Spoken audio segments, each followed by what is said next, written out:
If you were following the trial of Kyle Rittenhouse on social media, you might have come to the conclusion that Judge Schroeder was a hopelessly biased nutcase who was making up all the rules to help Kyle Rittenhouse. Was he? Now, most of the situations that people are objecting to involve the application of the rules of evidence. In state court, the judge has broad discretion to make rulings on the admissibility of evidence and how to run their courtroom. This includes things like which witnesses are allowed to testify, what the lawyers are allowed to ask, what topics are off limits, and a whole bunch of other things. And there were a few incidents that stuck out. So let's talk about incident number 1, where Judge Schroeder ruled that the prosecution could not call the people that Kyle Rittenhouse shot and killed victims. The defense attorneys argued that using the word victim could prejudice the jury against Rittenhouse. Judge Schroeder said the word victim is a loaded word. When the judge ruled in favor of the defendant, critics jumped to the conclusion that Judge Schroeder was showing inappropriate favoritism to Rittenhouse. Now, trial judges have lots of discretion. The Wisconsin rules of evidence mostly track the federal rules of evidence. Even if particular evidence isn't explicitly ruled out, judges have lots of leeway. Wisconsin Rule of Evidence 904.03, which is very similar to Federal Rule of Evidence 403, states, quote, although relevant evidence may be excluded if its probative value is substantially outweighed by the danger of unfair prejudice, confusion of the issues, or misleading the jury, or by considerations of undue delay, waste of time, or needless presentation of cumulative evidence. In other words, evidence might be minimally relevant, but if the risk of prejudice is too great, you shouldn't allow that evidence into the courtroom.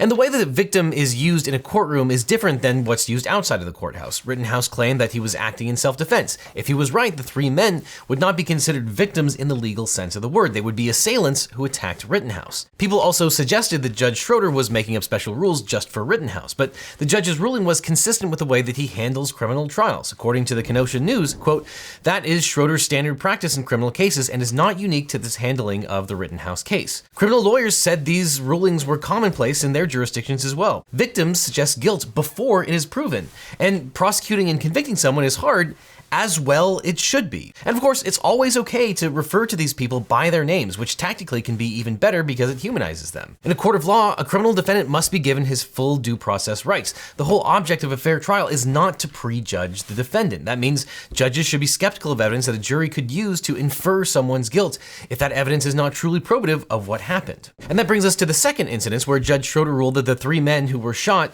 could be referred to as rioters, looters, and arsonists. Well, specifically what Judge Schroeder said was, let the evidence show what the evidence shows, that any or one of these people were engaged in arson, rioting, or looting, then I'm not going to tell the defense they can't call them that. Prosecutor Thomas Binger said that this was a double standard. Quote, I think it's the exact same issue. The terms that I'm identifying here, such as rioters, looters, arsonists, are as loaded, if not more loaded, than the term victim. First, a defendant generally gets to put on whatever defense they want, so a court should err on the side of allowing a defendant to do something and get more freedom than the prosecution.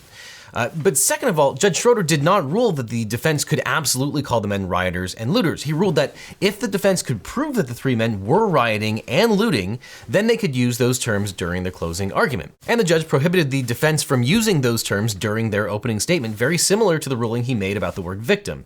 Neither side could use those terms unless they proved their case. That takes us to incident number 3, where Judge Schroeder dressed down the prosecutor saying, don't get brazen with me.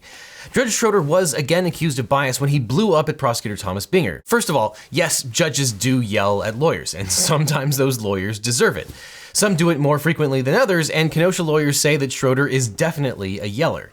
Now second, the judge sent the jury out of the room before admonishing the prosecutor. And third, and most importantly, we should look to what caused Schroeder to blow his top. When Rittenhouse took to the stand to testify in his own defense, the prosecutor seemed to refer to Rittenhouse's prior silence about what happened. Quote, since August 25th, 2020, this is the first time that you have told your story. That's what the prosecutor asked on the stand. The defense immediately objected, and Schroeder sustained the objection, disallowing the question. And there's good reason for that. In criminal cases, the Fifth Amendment protects against self-incrimination, among other things. This means that a defendant's decision not to talk can't be used against them. The judge sustained the objection because Binger's question was too close to the line. But then Binger basically asked the same question a different way. He referred to the many months of people talking about the case and said, quote, after all of that now, you are telling us your side of the story, correct? It seems that what Binger was getting at was that because Rittenhouse hadn't testified before and was now testifying after everyone else had taken the stand and after all of the evidence had come out, that Rittenhouse was now in a position where he could change his story and craft it to be consistent with everyone else's testimony. But of course, A question can be two things at once, and if it's too prejudicial, even if there is some probative value to it, well, then the court can still disallow it, which the court specifically had done. Schroeder had disallowed it. So Judge Schroeder asked the jury be removed so that he could basically just yell at Binger. You need to account for this. The problem is, this is a grave constitutional violation for you to talk about the defendant's silence. And that is, and you're right on the borderline, and you may be over, but it better stop. In other words, it doesn't matter whether you think Rittenhouse was guilty or not in the context of a criminal trial, his post-arrest silence couldn't be used against him. Binger said he understood, but then to add insult to injury, he then plunged into a series of questions about a matter the judge had already previously ruled was off limits, a video where Rittenhouse fantasized about shooting alleged shoplifters. Which takes us to incident number 4. The judge ruled that the prosecution could not show a video showing Rittenhouse saying that he wished he could shoot 2 people leaving a CVS store. Now, the background is that before trial, the prosecution moved to introduce evidence of a video where Rittenhouse says he wished he could shoot 2 people who were suspected shoplifters. The prosecutor said the video was relevant to Rittenhouse's state of mind and motive. He said Rittenhouse was, quote, essentially a teenage vigilante involving himself in things that don't concern him.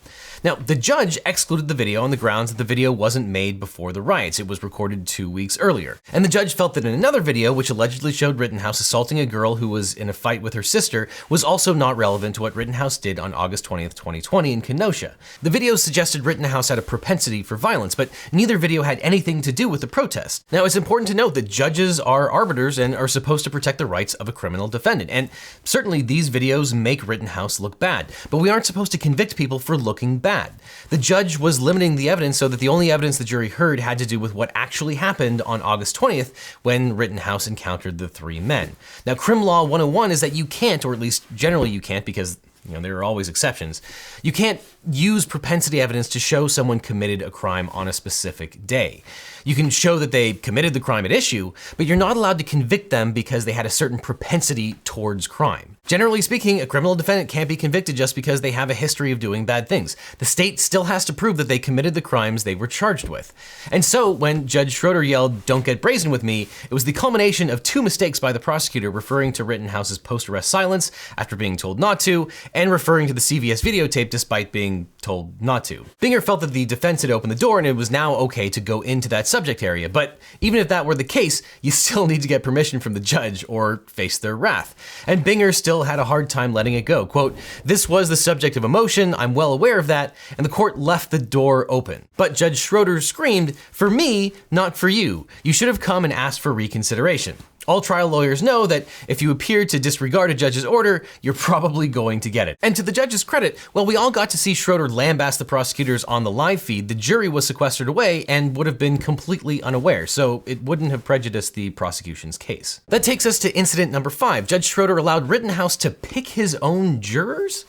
Well, not exactly. Judge Schroeder had Rittenhouse blindly pick the 12 jurors who would be deciding his case out of a hat. It's weird, but in Wisconsin and other states, the courts regularly seat more jurors than necessary because at the end of trials, it's common for jurors to be stricken from the panel for various reasons. This could be for misconduct, or a juror having a family emergency, or just getting sick. In the Rittenhouse trial, 18 prospective jurors heard all the evidence. After closing arguments, the judge told Rittenhouse to randomly pick 6 numbers out of a tumbler. Those 6 numbers were stricken from the panel. The 12 who were left were his jury. Whittling down the jurors is not unusual. Picking them out of a hat is somewhat unusual. Judge Schroeder said he'd have defendants do the selection for years. He said that responding to critics, he started doing it after a case where there was only one prospective black juror. That person was eliminated from the jury when the clerk picked that juror's name out of the panel. That resulted in a black defendant being tried by an all-white jury as a result of one of the court administrators. Judge Schroeder felt that that was not ideal. He said, quote, "It was a bad optic, I thought. I think people feel better when they have control. So ever since that case, I have had an almost universal policy of having the defendant do the picks." When only one part of Judge Schroeder's explanation was cherry-picked and then circulated among social media, it looked terrible. But actually, it seems like his explanation makes perfect sense. While this process is a little bit theatrical, the reasons for doing so actually empower the defendant And it's hard to imagine that there would be any prejudice to either the defense or the prosecution as a result of this particular foible. That takes us to incident number 6. The judge disallowed zooming in on a video? Well, not exactly. Judge Schroeder was mocked for sustaining a defense objection to zooming in on video footage via an iPad. This was presented as either a nefarious plot between the defense lawyers and the judge, or as evidence that the judge was old and out of touch. Now, it's not that the judge said that they couldn't zoom in at all. The judge just ruled that the prosecution could zoom in on images as long as they had an expert testify as to how the pinch and zoom worked on an Apple device, to make sure that that process wasn't adulterating the evidence. Now, the prosecution couldn't produce an expert on short notice, so the jury wound up seeing the video on a Windows machine hooked up to a TV. Now, this was kind of a ticky-tacky objection by the defense, but in fairness, lawyers are required to authenticate an item of evidence, and this applies to every piece of evidence that's introduced, including government records, business records, photographs, video, audio, you name it. But look, the prosecution has the burden of proof, so it's on them to make sure that what they're doing, if they are changing the evidence in any way, isn't adulterating the underlying evidence. And of course, there was also an issue with drone footage where a file was smaller than it should have been. And that takes us to the next incident where the judge apparently asked the jury to applaud for a defense witness. Well, sort of. This one is interesting. On Veterans Day, Judge Schroeder decided to recognize anyone in the courtroom who had served in the armed forces. Quote, "I just want to observe that it's Veterans Day, and any veterans in the room, on the jury, or anywhere else." When no one responded, the judge said, "Well, that's unusual not to have at least someone in here, but Dr. Black is what branch?" He was referring to the defense witness, John Black, who was about to take the stand. Black is a use of force expert who told the judge that he had served in the Army. The judge then said, "Okay, I think we can have a round of applause to the people who have served our country." The entire courtroom applauded, including members of the jury. This one was just sloppy and completely unnecessary. It seemed to have the unintended effect of bolstering the reputation of Dr. Black before he took the stand, who happened to be a defense witness. But it was just completely unnecessary to run that risk for a little grandstanding in this particular case. And then there were accusations that Judge Schroeder was just unusually chummy with Rittenhouse and wanted to see him acquitted. For example, there's a picture of the judge and Rittenhouse being very close together as they're watching a video. But equally likely is that Schroeder was just a relatively pro-defendant judge. And of course, there's a wide disparity between criminal defendants who are remanded to custody and those who are out on their own recognizance. Rittenhouse was able to attend not in shackles, not going back to prison, and in a suit. We don't want to make things too easy on the prosecutor, and maybe the answer here is that criminal defendants more often should get the benefit of the doubt like Rittenhouse did. But more pragmatically, if a judge doesn't err on the side of the defense, they're likely to see an appeal, and no trial judge wants to A, get reversed by the Court of Appeals, and B, have to retry a defendant. And that's one reason why they might err on the side of disallowing evidence that might otherwise come in to make sure that there aren't other constitutional violations. And for better or worse, Schroeder was clearly paying attention to how the trial was covered. Quote, "When I talked about problems with the media when this trial started, we're there in part, not fully, but in part, because of grossly irresponsible handling of what comes out of this trial. I will tell you this, I'm going to think long and hard about live television of a trial again next time. I don't know, I've always been a firm believer in it because I think the people should be able to see what's going on, but what I see, what's being done is really quite frightening. Frightening, that's the right word for it." Now, I can't imagine how he possibly got that impression, which takes us to the final incidents. Schroeder had a racist cell phone ringtone. Come on, people! A cell phone ringtone? Really? Come on, you're better than this. But also, Judge Schroeder, dude, turn your cell phone off in court. That is rule number 1. Now, there is no doubt that Schroeder is a crotchety old man, but maybe that's just because his cell phone plan is too expensive. He's getting calls all the time, even when he's in court. He could have saved a ton of money by switching to today's sponsor, Ting Mobile. In fact, I personally switched to Ting Mobile and saved literally hundreds of dollars a month. I'm not kidding. Why? Well, because of this. Yes, that is a real cell phone bill that I got with my previous provider, and that's why I personally switched to Ting. And Ting Mobile has 3 brand new plans to make sure that never happens again. And all of Ting's plans have unlimited talk and text starting at just $10 per month, so you can use the Flex plan and only pay for what you use. which is especially great if you're around Wi-Fi all day, but you can also choose a set of 12 gigabytes of data for $35 or get a full unlimited plan for $45 a month. Switching plans is really easy because you can keep your same phone number and use pretty much any phone. And the service is great too because Ting partners with several massive networks, probably the very same one that you're using right now, but at a huge discount. They literally use the same infrastructure. Now, I actually can't tell you which ones because I always respect contracts, but let's just say that my service hasn't changed at all. And Ting still gives you the option to just pay for what you use with their Flex plan. Now they just give you the possibility of an unlimited plan as well. So if you want unlimited, you can go absolutely crazy. And it's incredibly easy to transfer service just by simply ordering a Ting SIM card, popping it in, and setting it up. No phone calls even required. But if you do want to talk to Ting, since they don't have brick and mortar stores, you can call them up and immediately talk to real human beings or chat via instant message or Discord. You'll talk to real human beings, not AI robots. So if you'd like to give Ting a try, Legal Eagles will get a free $25 service credit that could cover 2 months of service. All you have to do is just click on the link below and give it a try. You can even use your last bill to compare just how much you would save. So click on the link that's on screen right now or the one that's in the description. You'll get a free $25 service credit. Plus, clicking on those links really helps out this channel. And while you're there, check out this playlist with all of my other real law reviews on the most important legal issues of the day. So click on this playlist or I'll see you in court.